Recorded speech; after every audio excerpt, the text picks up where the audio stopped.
Hello, everyone. Welcome to today's webinar, sponsored by Agency, the 7 Habits of a Highly Effective Customer Experience Program. I want to thank everyone for being here today and listening in, and my hope is that you can take something away from it.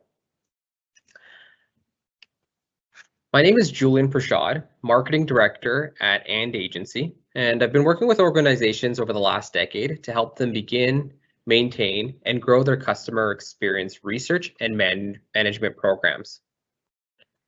At Agency, we take a completely managed service approach in working with our clients. From end to end, we support the management of all types of CX programs, each with their own unique requirements and considerations.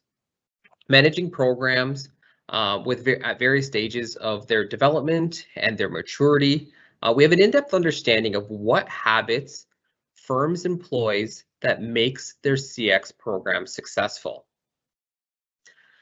So for the sake of this conversation, what is a customer experience program? What's the scope behind it?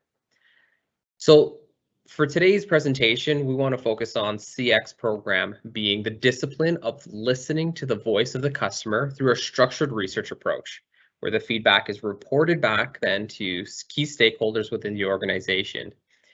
It involves listening to what your customers are saying about you and acting on the insights that you've gained. So designing an effective customer experience program is ultimately the first step in creating an exceptional customer experience. So I think it's important to state up front that there are many variables involved in launching and executing on an effective CX program.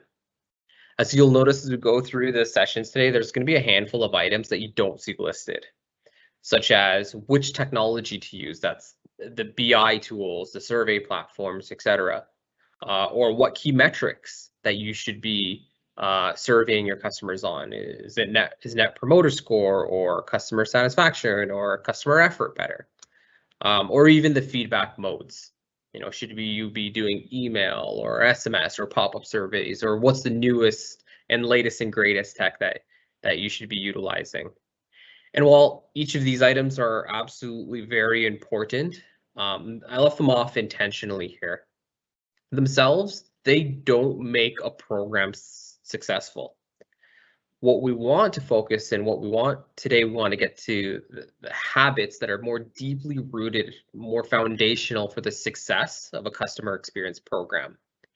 Now, this is ultimately not an exhaustive list.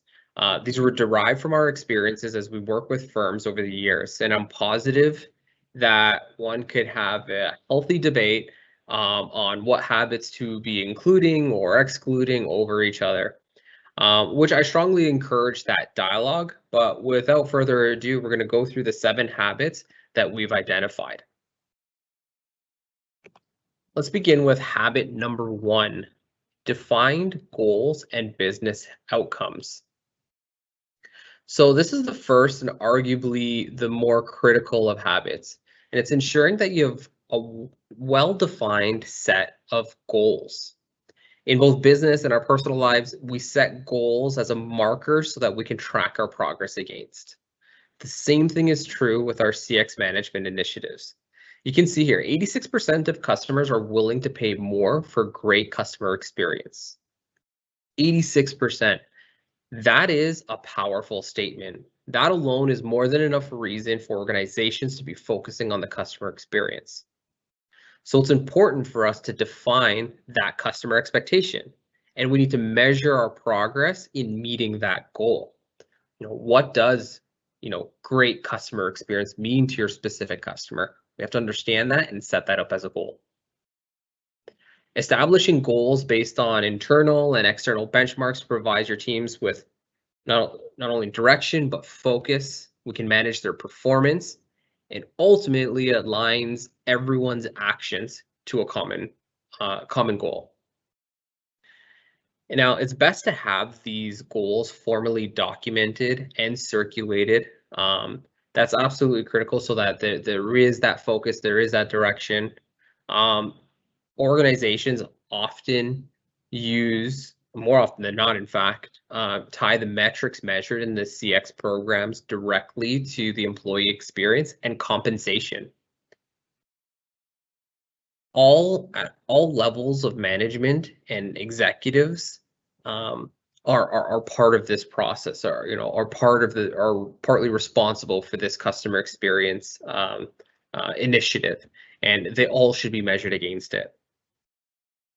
This process of defining goals also shouldn't be done in isolation. It needs to align with the overall business objectives, whether that is increasing your customer base, or increasing just a segment of your customers, increasing engagement, or reducing costly interactions. It could be anything, but you absolutely must define what success looks like for your customer experience program. Habit number 2, buy-in and support. So this is another big one. Resources must be committed to the cause. This is no different than any other meaningful initiative undertaken by the organization. In our industry, we commonly refer to these individuals within the organizations, the CX champions. These are the individuals who are active participants in the CX program at various levels throughout the organization. Frontline buy-in is equally as important as C-suite support. Everybody, as I stated before, everybody has a responsibility for the customer experience initiative. And every organization will structure this to fit within their culture and what works for them. In all cases, working with companies, we find that it's important to establish this framework and document it, and document what the team structure looks like, and establish that executive ownership. If we look at the stat on here, 72% of CX professionals do not feel their current CX programs are very successful at driving business outcomes. That's meaningful. And time again, we come across this example as we're approached by organizations. Those who run the CX program, that initiative, feel like they lack organizational support and therefore can't influence the ultimate business outcomes and what direction the business should be taking.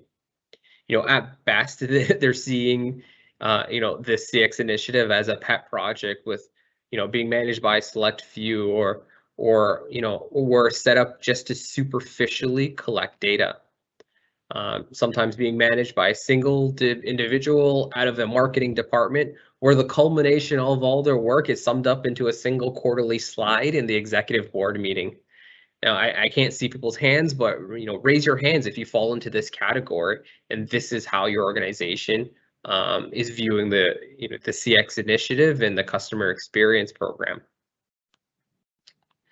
For companies that do this well, you see that they're taking a top-down approach. Starting at the most senior levels of the C-suite, you're starting to see more and more. It's more and more common now that you're seeing chief experience officers or chief customer officers or something similar. By no means are these job titles and these positions within organizations a gimmick. In fact, it's the contrary. It puts an exclamation point on the organization's commitment to improving customer experience. They're committing an entire division to this. So the importance of establishing frontline is, like I said, equally as important. It cannot be, the frontline buy-in, that is, it cannot be understated. The frontline, these are individuals who interact with the customers on a daily basis, and they have to be on board with the CX initiative. They have to have buy-in to it. And the support you give them, to give the frontline, comes from various strategies, whether that's training and development, but you have to give them the tools and the means to improve on the quality of that customer experience day to day, which ultimately drives loyalty. And providing them with the measures and the metrics and helping them understand that is critical in getting their buy-in. So to recap here, both employees, management, and the executives must be on board in order for a CX program to be effective. You have to have that support and you have to have their buy-in. Habit number 3, effortless to deploy and maintain. So I'll say right off the bat here, I don't want to confuse the word effortless to mean simple or basic.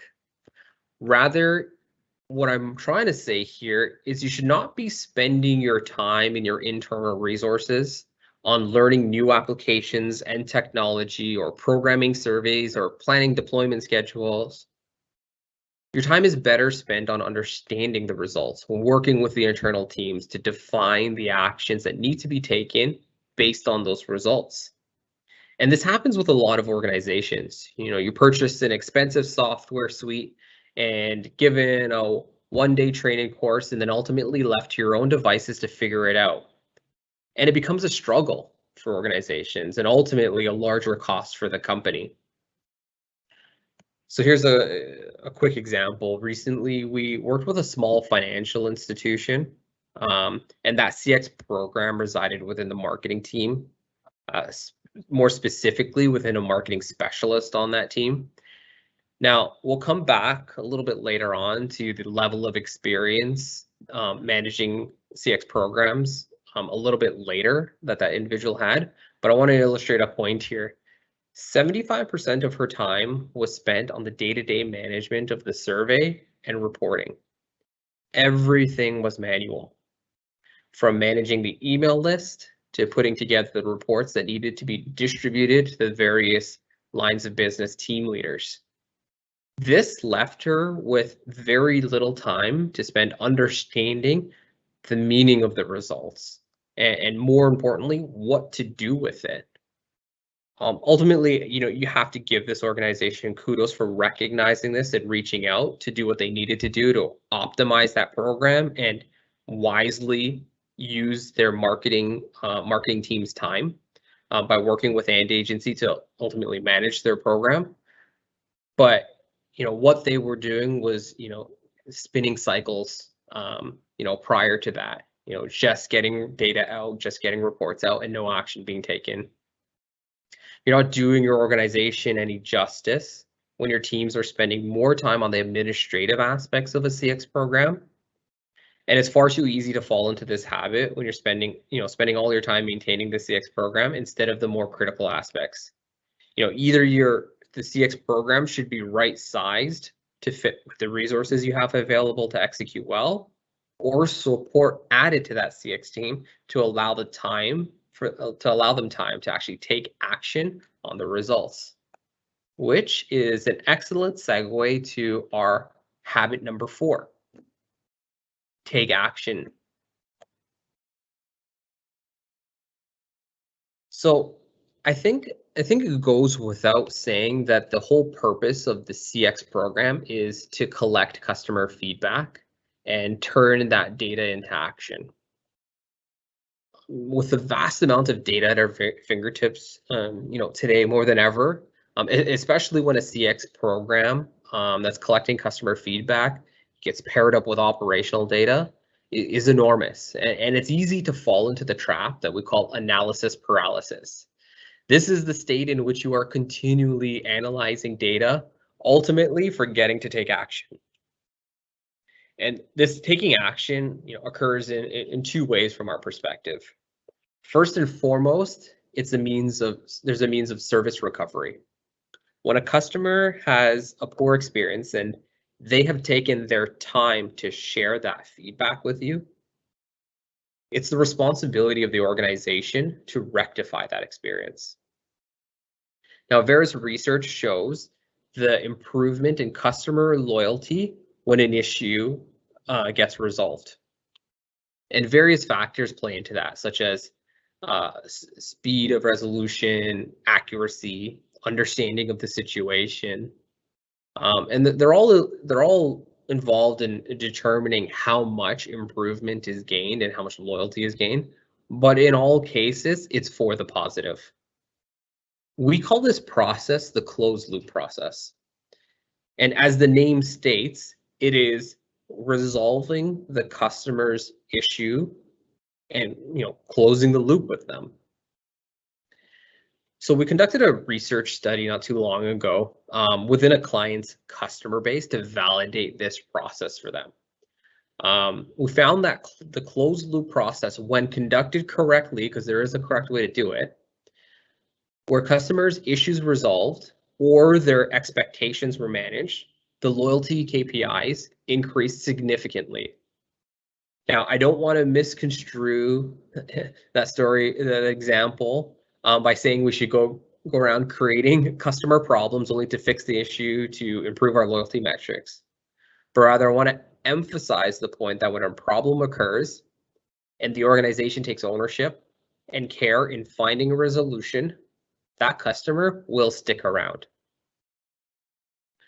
The other facet of taking action is what we call closing the outer loop. This is where we're utilizing the data we've collected in aggregate to drive business decisions. By understanding what your customers are saying, it will help you drive product changes, service efficiencies, and possibly overall corporate direction. Now, these business decisions, when looking at the data in aggregate, are not all major brand redefining moments either. And here's a simple example. We worked with a retail bank, and they consistently performed below customer expectations in waiting time. This is customers waiting in line.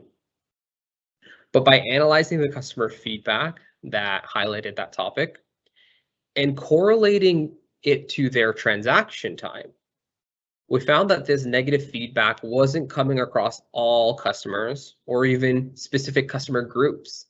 It was in fact time of day. Customers were waiting in line during their lunch hours. So a 15-minute wait in line any other time of day was completely acceptable to customers, except during their lunch hour, where they had a defined or a finite amount of time to get their banking done. The business change here was in fact rather simple from a scheduling management perspective. And when that change and full staffing was put in place during those hours, there was a significant improvement in their key metric. All this is to say, when you take action and make changes based on the customer feedback, you're communicating to your customer base that you're listening to their collective voices, and it's important. Also, who's important is now taking us to habit number 5. Values and respects the employee impact.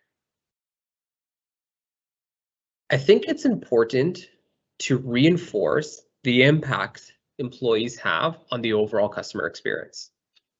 As it says here, your customers will never love your company until your employees love it first. That same level of care and time we're taking into measuring and monitoring our customers' experience, we should be applying to our employee experience. By collecting employee feedback, you can address the needs of both the individual and the group as a whole. The employee experience is foundational to business performance. I think it's obvious to say that all initiatives undertaken by an organization all require the support of their employees. So it's ultimately their experience, whether it's positive or negative, is going to have a direct impact on the customer experience. Understanding the nature of the employee experience from the time of recruitment and onboarding all the way to exit will allow you to address the areas that make for a loyal and satisfied employee. During the last year and agency, we helped a number of organizations measure the impact restrictions we're having on their ability to perform. And we measure the confidence they had in their leadership and their ability to stay safe. Now, as you can imagine, the feedback was very different across from organization to organization. In fact, even from within departments within an organization, there were, the amount of feedback was actually very different. But however, above all the data points and all the metrics that were measured in that research, we found there to be a correlation between the employees' confidence in their management team and the organization's efforts to keep the employees informed. And that's what they want. They want to be kept informed. And above all else, employees want to be heard and listened to, regardless if the specific changes that they are requesting has been made or not. The fact that it's being considered is showing that they are valued and they are respected.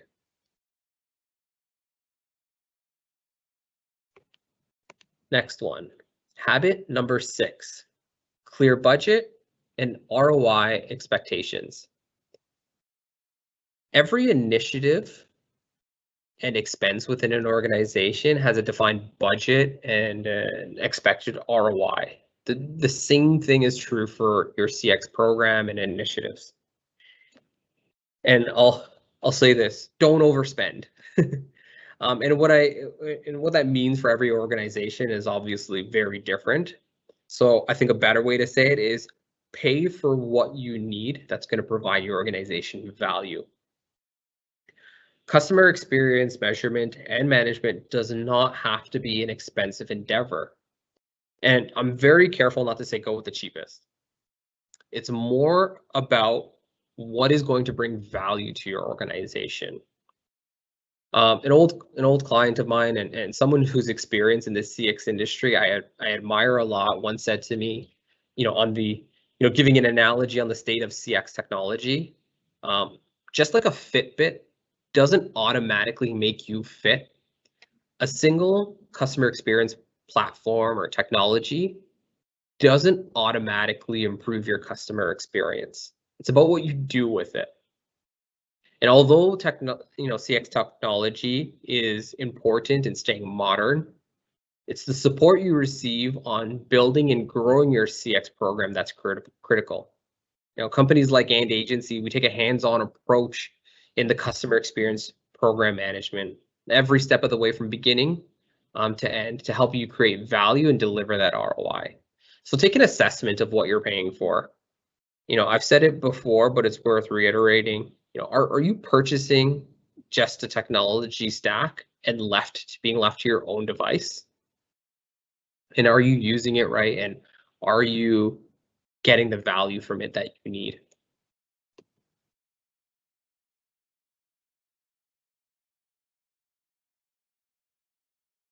So habit number 7, experience matters.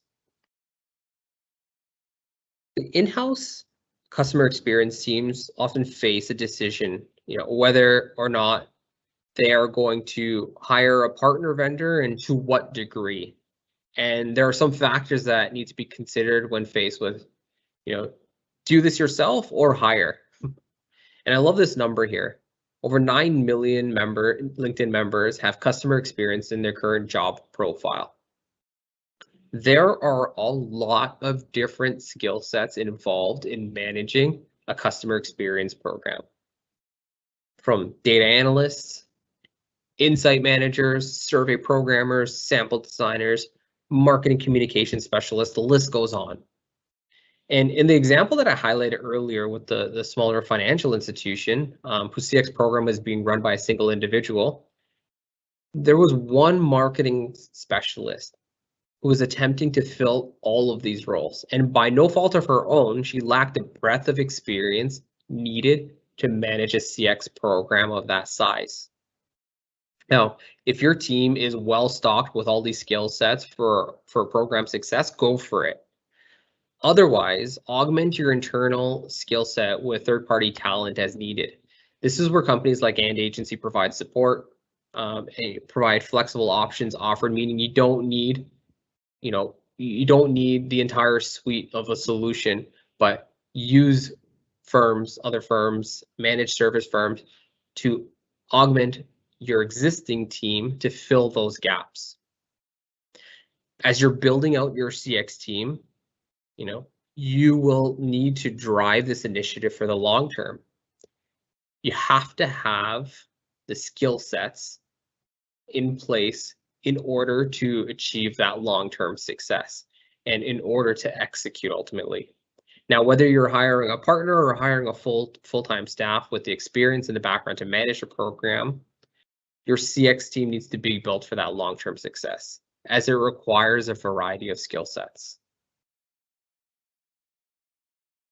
And I know this is 7 habits that we're talking about, but we have a bonus habit. Creates a framework of continued structure and improvement. Continuous improvement is absolutely critical. The world is constantly changing. Industries change, technology changes, customers' expectations change, and you need to be able to evolve and address these changes in your CX program. All well-designed, and I mean all well-designed CX programs that are executed perfectly in perfect manner right now will eventually become outdated and stale over time if it doesn't change. And last year was a testament to that, to how we need to structure our programs in a way that allows them to evolve and grow with the times. And of course, we want to reduce variability and making sure that we are trending accurately. I mean, that's all very important, but don't let this be a barrier to preventing your CX program from evolving. Continuingly to improve and modify and grow your program will keep it current, will keep customers engaged, and will continuously give you feedback and new feedback in a way that you can action it within the organization.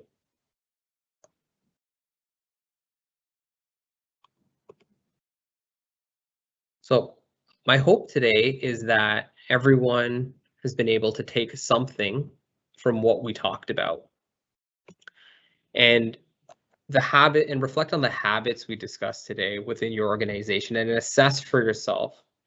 Are you or is your organization employing these habits that make your CX program effective and ultimately successful in the long term?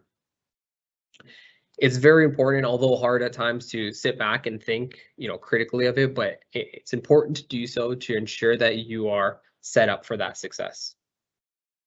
I want to thank everyone for their time today. It was a great opportunity to be able to speak with everyone and present this to you. Have a great day. Thank you.